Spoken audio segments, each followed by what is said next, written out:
Alhamdulillahi Rabbil Alameen, as-salatu was-salamu ala Rasulihil Kareem, wa ala alihi wa sahbihi wa man istanna bi sunnatihi ila yawmiddin. Assalamu alaikum wa rahmatullahi wa barakatuh, brothers.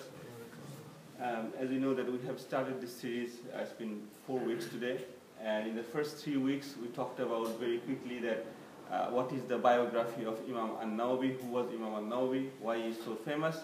In the second, we discussed his book, his contribution. Also, we talked about the weak hadith, the implication of the weak hadith, as he mentioned in his book. And then the last week, we talked about the first hadith of that book. As you know, this is the first hadith of Sahih al-Bukhari and his book, this book, and Riyadh al-Salihin, all this book. So, inshallah, today also we'll continue the first hadith, because there are some other things that we need to mention in related to the first hadith. So, to start with, we'll just look at the hadith again. As we know that Rasulullah ﷺ said, and it is narrated from Umar ibn Khattab, innamal amalu bin niyya wa innamal likulli amri ma nawa.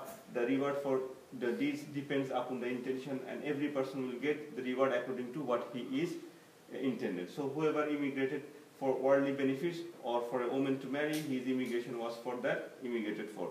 And also we talked about that this hadith, there was a story of a muhajir, who's a muhajirun that the story is true, that that Sahaba, he migrated from Makkah to Medina to marry a woman, but this hadith is nothing related to that.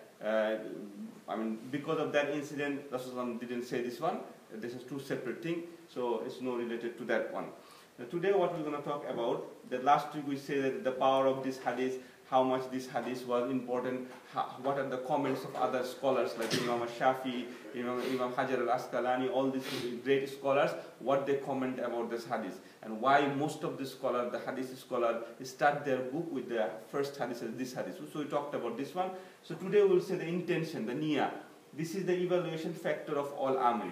By what we mean that whether an action is valid or invalid, righteous or sinful, intention is the one that defines it. So what you're doing, if it is right or wrong. If you're doing it for show off, your intention is not the right intention, and you won't get any reward. But if you have great intention, although you act a little bit, but your intention was sincere, and you're from your heart, so inshallah Allah will give you more reward. Also, intention differentiate between a normal act and an act of worship. What does I mean by that? Look, every Muslim, non-Muslim, they take shower every day, right? Or every other day. But when we took shower as a Muslim and we took shower to purify ourselves, we do the niyyah that oh Allah, I'm doing the ghusl for the purification, so that I can be purified, I can pray. But the same thing, the same act they are doing, but they don't have this niyyah because they are not believer. Even for Muslims, sometimes it's differentiate between the act of worship, different type of. A brother is praying 4 rakah, and you come and see that he is praying 1, 2, 3, 4 rakah, but you don't know what is he praying. He could be praying his qada, he could be praying some sunnah, he could be praying some nafal. So only his intention differentiate this one. Some brother is fasting, we don't know why he is fasting. Is it the fasting that because he missed a fast in the Ramadan time, or is it the nafal fasting? So everything, even the acts of worship among the Muslim can be differentiated by the niyyah. Also, in summary, we can say the correctness of a amal, the correctness of a deed is defined, it depends on intention. So this is, on these topics, the books that we are following, the Imam Nawawi's book has pages after pages, maybe 4 or 5 pages, but we just summarize the small point. We don't have time to go through all the pages, all the discussion of each of the matter, but he brings a lot of other evidences, a lot of other hadiths to support each point, inshallah ta'ala. But for the time shortness, we'll just go through quickly. The next thing, the place of intention, which is very important. Where does the intention come from? As we all know, it comes from the heart. And there was an incident happened with Ibn Umar, the son of Umar ibn Khattab. The intention was that what he was doing, he was at Hajj, and he saw one Sahaba, he is doing tawaf, and he's saying loudly that, oh Allah, I'm doing tawaf for you. Oh Allah, I'm going to do sa'i for you. Oh Allah, do this. Then he come to the guy and he asked, are you informing yourself? He said, no, I know what I'm doing. So are you informing Allah subhanahu wa ta'ala? Then the guy said, no, Allah subhanahu wa ta'ala already knows everything. He knows everything, even 50,000 years ago, everything is written. Allah knows everything, future, past, present, everything. Then Ibn Umar said, then keep quiet. So the verbalization of the niyyah is not required, and this is not a comment from one madhab. This is the opinion as the ijma, the unanimous opinion of all four madhab. Imam Abu Hanifa, Imam Malik, Imam Shafi, Imam Ahmad ibn Hanbal, all four of them said there is no required to verbalize your niyyah. Also, whatever is in your heart, it overrides. Suppose some brothers comes and verbalize, meaning whatever says Nawaitu an usalli lillahi ta'ala, rakatin salatin, something like this, they say, and they pray. But he said he was in the Zohar prayer, but he by mistake he said Asr. After the prayer he went to the Imam and he said, yeah, Sheikh, I said Asr instead of Zohar. So is my prayer valid or not? But he knew he came to Zohar. He knew, his heart knows it. By mistake he says Asr. Because whatever is in his heart is overrides whatever in his tongue. So that's why the heart intention is the main in the heart. Also, what is the ruling for the verbalization? If someone verbalizes, if someone says, before doing fasting, they say, Naitu nusalli asumma gadam min shahri, all these things that he's saying that, before the praying. What is the ruling for that? As I said, this is not done by Rasulullah sallallahu alaihi wasallam. This is not done by any of the Sahaba. This is not by the tabi'in, none of them. So scholars said, most of the scholars, majority of the scholars said, if you do this, you are adding something extra into the deen. Because this is has no evidence. Even if I said there is no evidence from the forefather, then how did it start? So how come there are people from, especially from the South Asia part of the people, they do these things? Why do they do this? Why did they get this? Maybe there was some imam or something, a few hundred years ago or something, they told their student or something that, you practice this, it will remind you to help yourself. So it started from there. But if you go back to all the madhab, none of the madhab said that you need the verbalization of this. And they actually, some of the strict scholar, of the current scholar, they say if you do this, this is a bid'ah. Because you add something in the new, into the deen without evidence, that can be a bid'ah. But yes, for yourself at home, if you think that you're forgetful or something and you want to remind yourself, that could be fine. The scholar said that could be fine, but it cannot be generalized among all the people.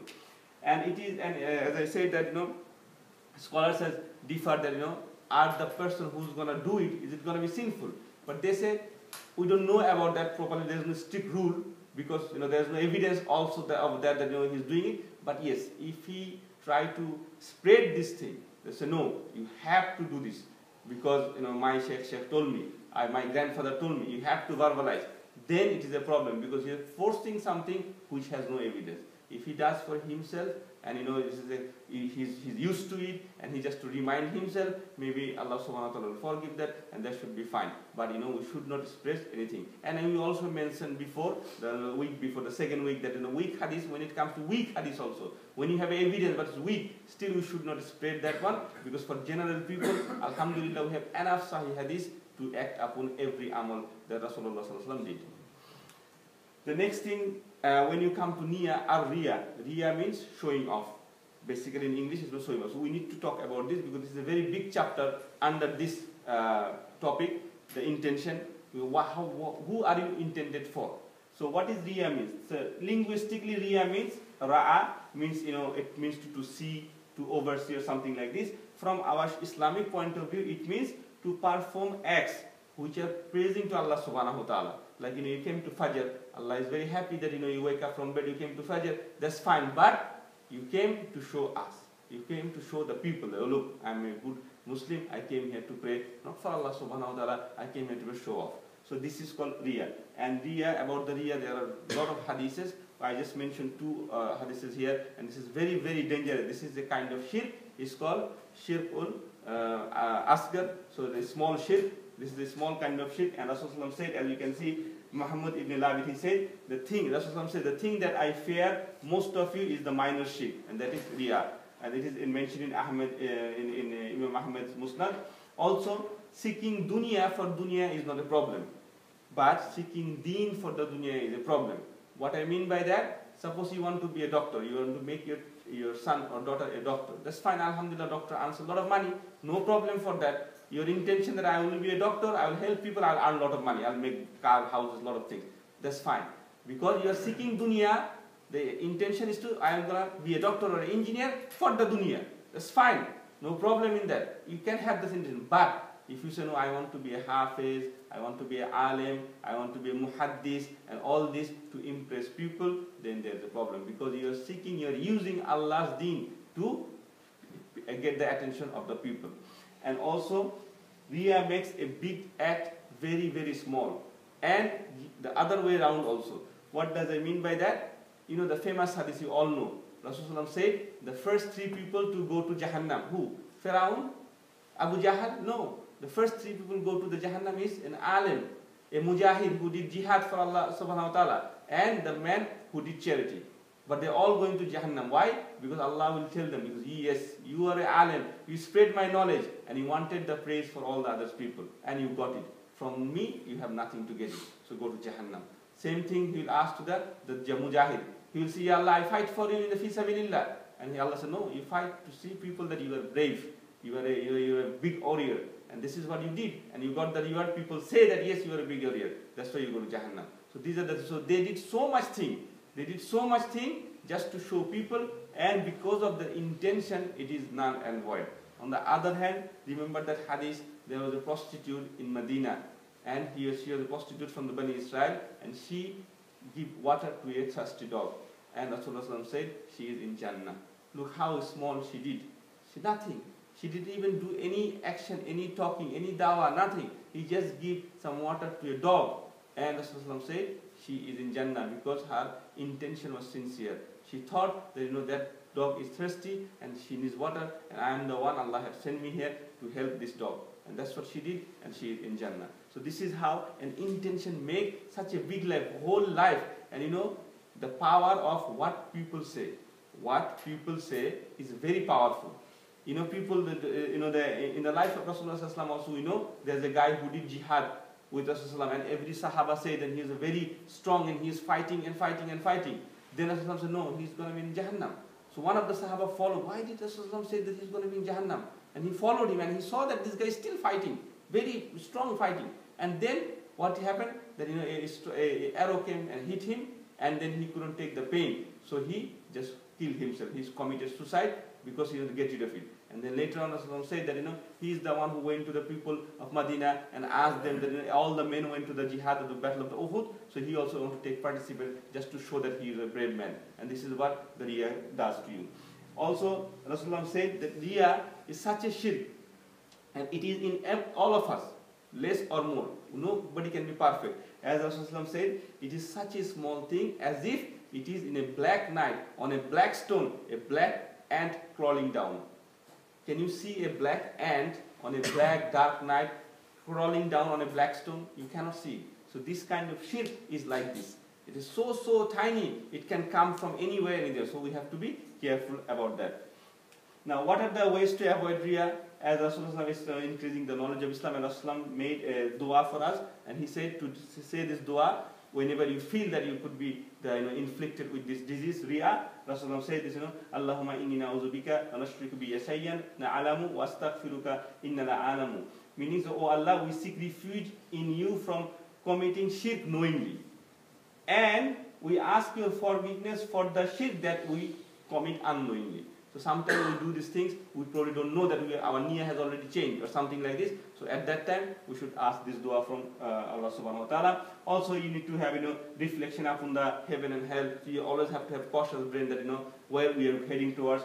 Hiding on good deeds, reflection upon oneself's shortcomings, accompanying the pious. If you go in the masjid and you mix with the people who are pious and righteous, inshallah ta'ala, they'll talk about these things, and you get rid of these things, kind of thing.